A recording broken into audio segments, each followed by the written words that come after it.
September മാസത്തിൽ പ്രതീക്ഷിച്ച interest rate കട്ടിന് FOMC meeting അംഗീകാരം നൽകിയതിനോടൊപ്പം തന്നെ ഈ വർഷം 2 അഡീഷണൽ റേറ്റ് കട്ട് കൂടി ഉണ്ടാകുമെന്ന് FOMC മീറ്റിംഗ് ഹൈലൈറ്റിൽ പറയുന്നു.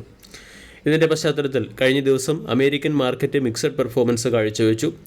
ഡോ ജോൺസ് 0.6% ഉയർന്നപ്പോൾ നാസ്ഡാക്ക് 0.3% ഇടിഞ്ഞു. കഴിഞ്ഞ ദിവസവും ഇന്ത്യൻ മാർക്കറ്റ് പോസിറ്റീവ് സൈഡിൽ ക്ലോസിംഗ് നൽകുകയും നിഫ്റ്റി 25,300 മുകളിൽ പോസിറ്റീവ് ക്ലോസിംഗ് നൽകുകയും ചെയ്തു. നിഫ്റ്റിയുടെ ഇമ്മീഡിയറ്റ് റെസിസ്റ്റൻസ് 25,500ഉം ഇമ്മീഡിയറ്റ് സപ്പോർട്ട് 25,200ഉമായി മാറിയിട്ടുണ്ട്. കൂടാതെ കഴിഞ്ഞ ദിവസം ഫോറിൻ പോർട്ട്ഫോളിയോ ഇൻവെസ്റ്റർ ഇന്ത്യൻ മാർക്കറ്റിൽ നെറ്റ് സെല്ലറായി തുടരുകയും ചെയ്തു. ഇനി ഇന്നത്തെ ട്രേഡിംഗ് സെഷനിൽ സ്റ്റോക്ക് സ്പെസിഫിക് ആക്ഷൻ വരാൻ സാധ്യതയുള്ള ചില പ്രധാനപ്പെട്ട സ്റ്റോക്കുകളിലേക്ക് കടക്കാം. ഒന്നാമത്തേത് മാരിക്കോ. FMCG സെക്ടറിലെ ഒരു പ്രമുഖ കമ്പനിയായ മാരിക്കോയുടെ മാനുഫാക്ചറിംഗ് യൂണിറ്റുകളിൽ ഇൻകം ടാക്സ് ഡിപ്പാർട്ട്മെൻറ്റിൻ്റെ റെയ്ഡ് നടക്കുന്നതുമായി ബന്ധപ്പെട്ട അപ്ഡേറ്റ് ഉണ്ട്. ഇതിൻ്റെ പശ്ചാത്തലത്തിൽ മാരിക്കോ എന്ന സ്റ്റോക്ക് ഇന്ന് വോളറ്റൈലാകാൻ സാധ്യതയുണ്ട്. കൊച്ചിൻ ഷിപ്പ്യാർഡ് എന്ന കമ്പനിക്ക് ONGCയിൽ നിന്നും ഡ്രൈഡോക്ക്, ജാക്കബ് റിഗ് എന്നിവയുടെ റിപ്പയറുമായി ബന്ധപ്പെട്ട് 200 കോടി രൂപയുടെ ഓർഡർ ലഭിച്ചിട്ടുണ്ട്. അതുകൊണ്ട് കൊച്ചിൻ ഷിപ്പ്യാർഡ് എന്ന സ്റ്റോക്കിനെ ഫോക്കസ് ചെയ്യാവുന്നതാണ്.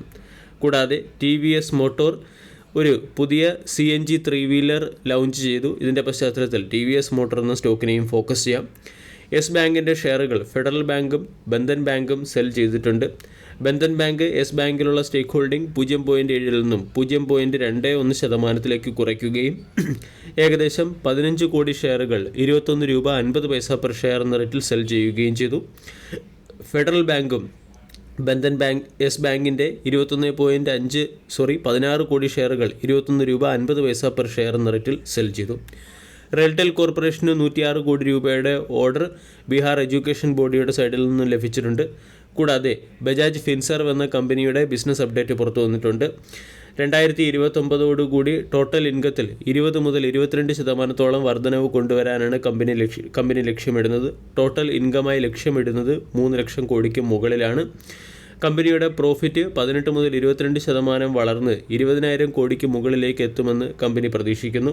അതോടൊപ്പം തന്നെ കസ്റ്റമർ ബേസിലും സിഗ്നിഫിക്കൻ്റ് വർധനവ് ഉണ്ടാകും. 20 കോടിക്ക് മുകളിലേക്ക് കസ്റ്റമർ ബേസ് ഉയർത്താനാണ് ബജാജ് ഫിൻസർവ് ശ്രമിക്കുന്നത്.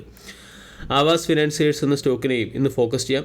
നോൺ കൺവെർട്ടബിൾ ഡിബഞ്ചർ വഴി 8,500 കോടി രൂപയുടെ ഫണ്ട് റേസ് ചെയ്യുന്നുണ്ട്. ഇൻഡോ സോളാർ എന്ന കമ്പനിയുടെ പ്രൊമോട്ടറായ വാരി എനർജീസ് ഇൻഡോ സോളാർ എന്ന കമ്പനിയിൽ OFS വഴി 15% സ്റ്റേക്ക് സെൽ ചെയ്യുന്നു. 500 രൂപ പെർ ഷെയർ എന്ന റേറ്റിലാണ് ഇൻഡോ സോളാറിൻ്റെ ഷെയറുകൾ വാരി എനർജി സെൽ ചെയ്യുന്നത്. കൂടാതെ ഡിക്സൺ ടെക്നോളജി എന്ന സ്റ്റോക്കിനെയും ഇന്ന് ഫോക്കസ് ചെയ്യാം. Dixon technology Kunshan Q micro electronics എന്ന കമ്പനിയുടെ 51% സ്റ്റേക്ക് അക്വയർ ചെയ്യുന്നതിന് വേണ്ടി ഡെഫിനിറ്റ് ഷെയർ സബ്സ്ക്രിപ്ഷൻ എഗ്രിമെൻറ്റിൽ ഒപ്പുവെച്ചിട്ടുണ്ട്. അതുപോലെ തന്നെ റീസെൻ്റ്ലി മാർക്കറ്റ് ലിസ്റ്റഡായ വിക്രം സോളാർ എന്ന സ്റ്റോക്കിനെയും ഫോക്കസ് ചെയ്യാവുന്നതാണ്. വിക്രം സോളാർ എന്ന കമ്പനിയുടെ വർക്കിംഗ് ക്യാപിറ്റൽ കണ്ടെത്തുന്നതിന് വേണ്ടി കമ്പനിയുടെ പ്രൊമോട്ടേഴ്സ് 26.25% ഷെയറുകൾ പ്ലഡ്ജിൽ വെച്ചിട്ടുണ്ട്. വീഡിയോ എല്ലാവർക്കും ഇഷ്ടമായി എന്ന് വിശ്വസിക്കുന്നു. താങ്ക്